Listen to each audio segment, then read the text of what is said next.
চট্টগ্রামের টানা ভারী বর্ষণ ও পাহাড়ি ঢলত জনজীবন চরমভাবে বিপর্যস্ত হয়ে পড়ছে। জেলার বিভিন্ন এলাকার সৃষ্টি এই জলাবদ্ধতা তলায় গিয়ে অসংখ্য বাড়িঘর ও সড়ক।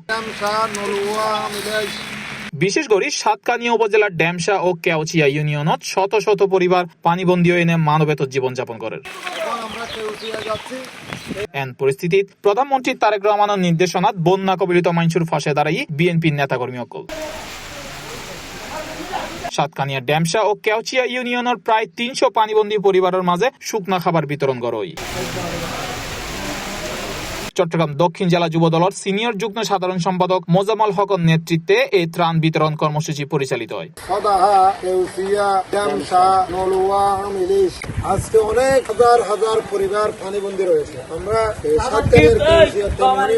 এখানে শত শত পরিবার পানিবন্দী, ওনারা এখানে আশ্রয় কেন্দ্রে আশ্রয় নিয়েছেন। পর্যাপ্ত পরিমাণ শুকনো খাবারের অভাব রয়েছে। আমি এই পরিমাণ যে এখানে পানি এগুলা হয়তো না আসলে বোঝা যাবে না। এখনো পর্যন্ত আমাদের রাজনৈতিক দলের অনেক নেতৃবৃন্দ এখানে যারা সহযোগিতা করার কথা তারা এখনো এগিয়ে আসে নাই। আমরা ইতিমধ্যে আমাদের দল বাংলাদেশ জাতীয়বাদী দল বিএনপির পক্ষ থেকে বাংলাদেশ জাতীয়বাদী যুব দল কেন্দ্রীয় নির্বাহী কমিটির সভাপতি আব্দুল মুনাইম মুন্না এবং সাধারণ সম্পাদক নুরুল ইসলাম নয়ন এমপি মহোদয়ের নির্দেশে আমরা এখানে এসেছি। আমরা এখানে অসহায় পরিবারের মাঝে শুকনো খাবার বিতরণ করেছি। আমরা এখন থেকে প্রত্যেকটি এলাকায় যারা এখানে পানিবন্দী মানুষ রয়েছেন, গৃহবন্দী রয়েছেন, প্রত্যেকটি পরিবারের মাঝে আমরা শুকনো খাবারের ব্যবস্থা করব। যতক্ষণ পর্যন্ত এখানে মানুষ স্বাভাবিক চলাচলের ব্যবস্থা করা হয় না ততক্ষণ পর্যন্ত আমরা এই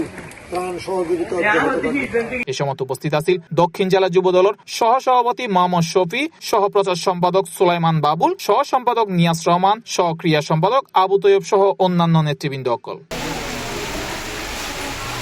C+ টিভি, চট্টগ্রাম।